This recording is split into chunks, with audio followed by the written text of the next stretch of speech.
This is the DAR Today podcast, and I'm your host, Brooke Bullmaster Stewart. Well, Mrs. Wright and her administration's theme has been, since the summer of 2022, celebrate the stars and stripes forever, rejoicing in our DAR ties of service and friendship. Well, this stems mainly from the fact that Mrs. Wright's ancestor was connected to John Philip Sousa and his band. How neat is that? Well, Mr. Souza is, of course, a national treasure, as we believe Mrs. Wright is a national treasure as well. But did you know that the DAR has had a long-held connection with John Philip Sousa and he to them? Well, we were sent a story recently by Sherry O'Connell, who is a DC daughter, and this story was written by Cynthia Strasberg. It's a fantastic story all about John Philip Sousa and his connection to the DAR, and we were given permission to share that story and those slides today. Thank you so much for that, Cynthia. We're really excited to share this story today because our music in our country has always been tied to how we celebrate our country, right? Our patriotism. And even now, actually, during the holidays, of course, music plays such a key role in how we celebrate our holidays. In fact, there's some really neat stories behind some of our carols, some of our hymns. In fact, did you know the story behind how Hark, the Herald Angels Sing, how that hymn, that carol came to be? Well, one of the founders of the Methodist Church, Charles Wesley, wrote a carol that began, it was just beautiful. Hark, how all the welkin rings, glory to the King of Kings, peace on earth and mercy mild, God and sinners reconciled. And of course, it goes on from there. And that's how the carol went for 20 years. Until another preacher came along named George Whitefield. He was an American. He was an engaging man who could speak to, they say, crowds up to about 30,000, which can you imagine even before microphones and electricity? He's a whole story unto himself. But for this story, the facts are that he published a new version that went, Hark the herald angels sing, glory to the newborn king, and it went on from there. Well, Wesley, the original author, was not in the slightest bit amused by this, mainly because the Bible, in his mind, was quite clear that the herald angels who appear to the shepherds say their news. They don't sing it. He wrote that he didn't want to, and I quote, be held accountable either for the nonsense or for the doggerel of other men, end quote. But he is actually. Look at any hymn book and Hark the Herald Angels Sing will be clearly listed, words by Wesley, tune by Mendelssohn. Poor guy. Well, Felix Mendelssohn would be even more perplexed and vexed by the whole thing. He died without ever having heard of the hymn. All he did was write a song about Gutenberg. In fact, it had been 400 years since the invention of the printing press, and so Mendelssohn knocked out a song about it and called it the Gutenberg Cantata. However, he realized once the anniversary was passed, the song would really need some tweaking as songs about typesetting aren't all that popular. He wrote to a friend that he didn't mind what words were put into this song as long as they weren't religious. Well, then he died, and a few years later, an organist by the name of William Cummings noticed that the song would go really well with Hark the Herald Angels Sing. And that was that. As this is such an amazing part of our history and the way we celebrate our holidays, I think is amazing. The combined history of these four people putting together all these components is just an amazing story. And how our passionate love for this song, for the words, for the tune, really shows itself. If you'd like to sing along with me, I don't know if you're walking down the road, if you're driving in your car, if you're doing the dishes, whatever it is, let's sing that together. Hark the herald angels sing, glory to the newborn King.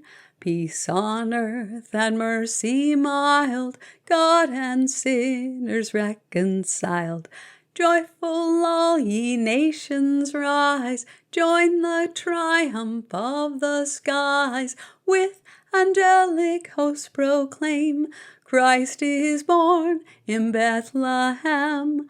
Hark the herald angels sing, glory to the newborn King. All right, did anybody look at you funny when you were singing along? I hope you did. I hope you did sing along, not I hope people looked at you funny. All right, now you might remember our episode about DAR scholarships in the second week of December. And if you didn't get to see that, we'll add a link in the show notes.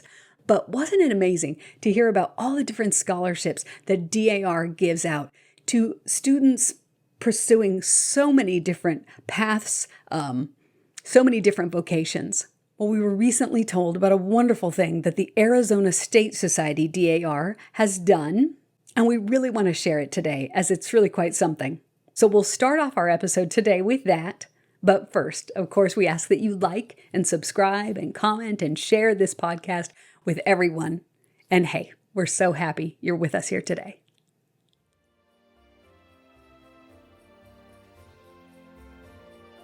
The Arizona State DAR Society proudly announced recently the $100,000 endowed gift to the Northern Arizona University. This transformative gift establishes the Katherine Hudson Dilley Scholarship, which will provide enduring support for graduate students in the university's Doctor of Physical Therapy and Doctorate of Occupational Therapy programs.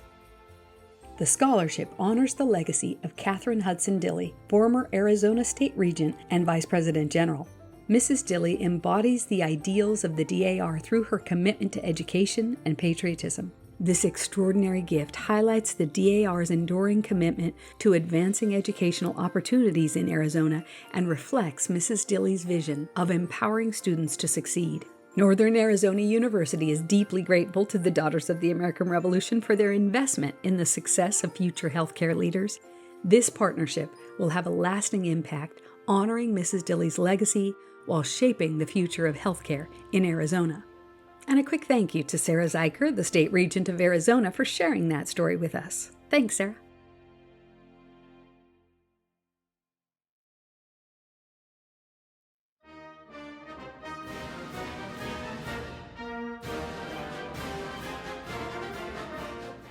Iconic, exhilarating, inspirational. These adjectives are often used to describe the Stars and Stripes Forever by John Philip Sousa, and rightly so. Just as the U.S. flag is recognized worldwide as a symbol of freedom, this march is a musical emblem of liberty. Yet even the grandest superlative cannot quite capture the significance of this march for the nation and DAR. For the 125th anniversary of the premiere of Stars and Stripes, the DAR magazine archives were reviewed to see what role Sousa's music played in our DAR history. Found there was a remarkable, harmonious bond between Souza and the DAR that spans 130 years. Almost out of the gate for both Sousa's band and DAR's founding, they collaborated in a high-profile project. The 1893 World's Fair was an immense accomplishment in economic, cultural, and geopolitical terms for the United States. The Chicago DAR chapter hosted 800 guests in the renowned Women's Building. To great acclaim, I quote, Sousa's band rendered selections of patriotic music, end quote. 5 years later, the Spanish-American War erupted, and when the New York City DAR chapter organized a benefit to support America's soldiers, Sousa volunteered to perform there. Thanks to his help, DAR raised the equivalent of $55,000 in today's dollars, which helped supply the Red Cross with hospital tents and hammocks. There are more than 80 references to Sousa in our DAR archives. They reveal that the Daughters had a prescient understanding of his role in the very identity of our nation. From the outset, chapters of all sizes and locales utilized his music to commemorate special events, dedicate memorials and markers, fundraise for historic preservation, and celebrate community milestones. The Stars and Stripes Forever was a DAR favorite. One article described the composition as immortal, and we would quite agree even today. Well, as the years passed, Sousa continued to support DAR's mission in meaningful ways. One was when President McKinley designated the DAR as the official U.S. representative at the 1900 Paris Exposition. Sousa performed there in marvelous fashion. The DAR magazine observed, and I quote, "All Paris went crazy over his band," end quote. Also, when the Flag Day ceremonies at the 1901 Pan American Exposition were held under the auspices of the DAR, Sousa opened the program. An interesting note on this, that was also the first time DAR pages were used at any meeting in the country. Then, in 1916, Sousa dedicated a march to the DAR. His inspiration came from President Wilson's speech at DAR's 25th anniversary. Also, DAR was instrumental in organizing 1931-32 ceremonies to honor the 200th anniversary of George Washington's birth. An essay in DAR magazine affectionately recounts, and I quote, "John Philip Sousa was present, looking not a day older than he did 20 years ago, and led the Army Band as the Bicentennial March, which he composed, was played in public for the first time." End quote. That last example is indicative of how Sousa composed and conducted at a prolific rate his entire life. Our daughters eagerly anticipated that he would lead a group of U.S. bands only a few months later in Constitution Hall. However, on March 6, 1932, he passed away. The last music he rehearsed was The Stars and Stripes Forever. The DAR's previously scheduled concert resolved itself into a memorial for the great bandmaster. In essence, our Continental Congress music program that plays each evening prior to the program is an echo of that 1932 tribute to Sousa. I don't know about you, but I think I'll be remembering that on Wednesday evening as the band plays before our illustrious opening night at Continental Congress. The patriotism shared by Sousa and DAR was bolstered by family bonds. Sousa's wife, Jane Van Middlesworth Bellis, and their daughters were dedicated DAR members. When the New York City chapter held a reception in 1949, the procession included, and I quote, "a Sousa march played in memory of the late Mrs. John Philip Sousa, who was a beloved member of this chapter for many years." End quote. In 1955, the Darling Whitney chapter of Port Washington presented an award of merit to Jane Priscilla Sousa. The chapter regent remarked at the time, and I quote, "In her lifetime, Jane was sat with royalty and the great of the world, yet she has never forgotten to be proud of her country and her belief in its democratic principles. She has long held out a helping hand to many in this town and country. Our young people look up to her with admiration and affection." End quote. The youngest daughter, Helen, was equally impressive.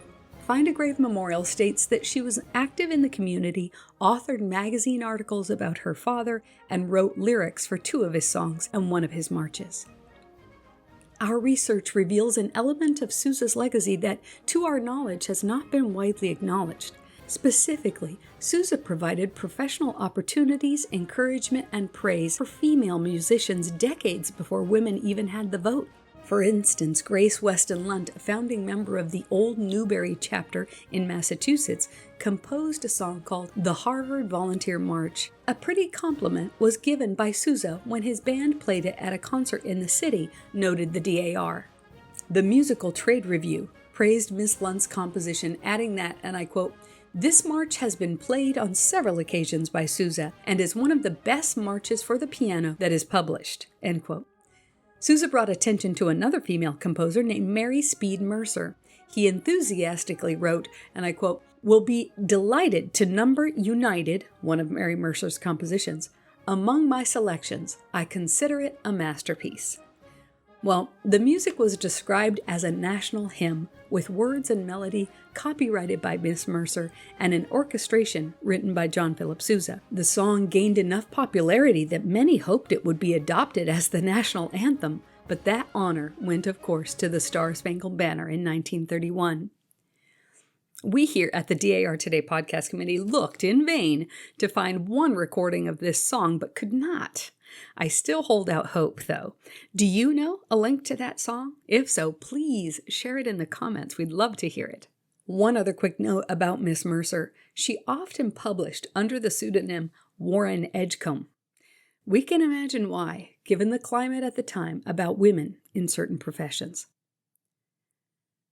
Now, a column in the DAR magazine in 1963 entitled Noteworthy Daughters describes yet another woman who enjoyed professional opportunities through John Philip Sousa. To quote the article here, "The National Society numbers an internationally known violinist in its membership, Caroline Thomas of the Jonathan Hatch chapter, South Chatham, Mass., whose tiny hands and small stature give no clue as to her achievements. She made her professional debut with John Philip Sousa's band and has played with numerous symphony orchestras here and abroad." End quote. A Sousa band roster from 1900 contained several women's names, including that of Caroline Thomas.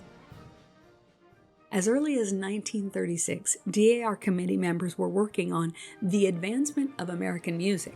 The Ohio State Society played a leading role in this effort, urging their chapter regions to appoint chairmen to encourage the use of American music at chapter meetings and stimulate the use of American music in schools and the community, not advocating our own music to the exclusion of all other, but assisting it to its rightful place among the best music literature of the world. Of course, the brilliant marches by John Philip Sousa were among the recommended pieces.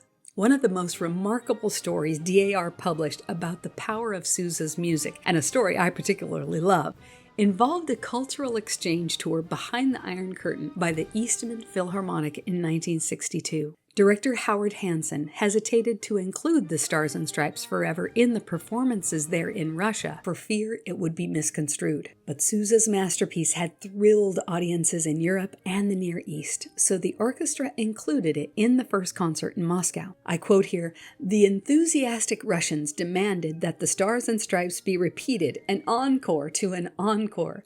And then Dr. Hansen added, "From that point on, throughout our tour of the USSR, the fame of the march spread like wildfire. If we didn't play it by the fifth or sixth encore, members of the audience would call out something that sounded like Amerikansky March, and they were not satisfied until it had been played at least once, sometimes twice. This is cultural exchange at its best, the use of the arts for world understanding." End quote. Well, the archives are full of more tributes to Sousa and other citizens who support America's impressive musical heritage. In fact, a final example of how DAR will always remain connected to the Sousa family comes from the DAR magazine, published 27 years ago in October 1997. A National Defense Chair, Elizabeth Oglesby Hogg, called the daughters to action to save Historic Congressional Cemetery, or HCC, in Virginia, as it had been placed on the list of America's most endangered historic places by the National Trust for Historic Preservation. Fortunately, due to the efforts of DAR members and a number of other remarkable organizations, including the National Trust and the nonprofit association currently dedicated to HCC's preservation, the graves of Sousa, his family, and so many other notable figures in our history have been protected. In fact, the cemetery was designated as a National Historic Landmark in 2011. Of course, we all recognize that it requires constant vigilance to protect and maintain these historic sites. In November 2022, 2 chapter members from the Descendants of 76 chapter, there in D.C., were privileged to help the HCC Director of Conservation clean the Sousa Memorial and 5 headstones for Sousa and his family. We'll end today's segment with this. When asked what single piece of music he would wish to hear if he had only 24 hours to live, the archives featured a quote from Sousa's biography where he said, "My choice would be the Stars and Stripes Forever. I would meet my maker with the inspiration that grows out of its melodies and the patriotism that gives it meaning."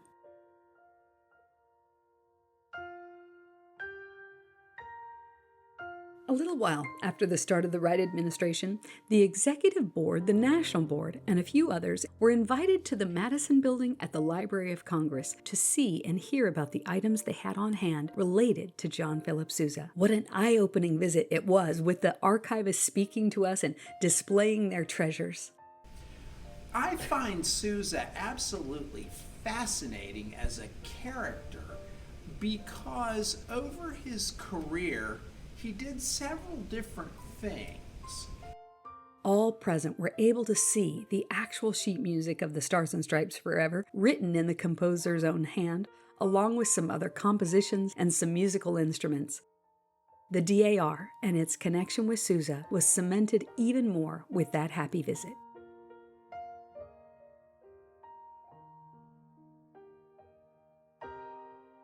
We leave you today with this poem by Amos Russell Wells.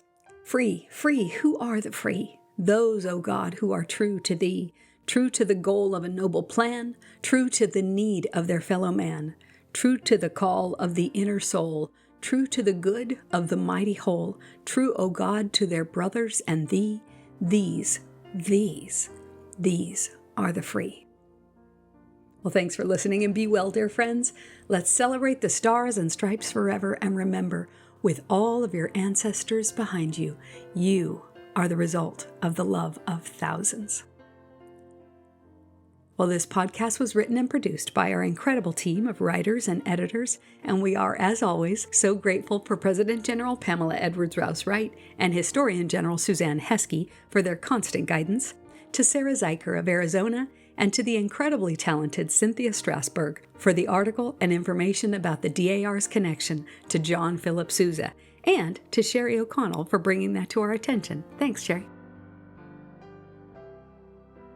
The National Society Daughters of the American Revolution is a nonprofit, non-political, volunteer women's service organization dedicated to preserving our American history, securing our nation's future through better education, and promoting American patriotism. Members are all lineal descendants of those who supported the cause of independence in the Revolutionary War. For more information, please visit dar.org. This is the DAR Today podcast.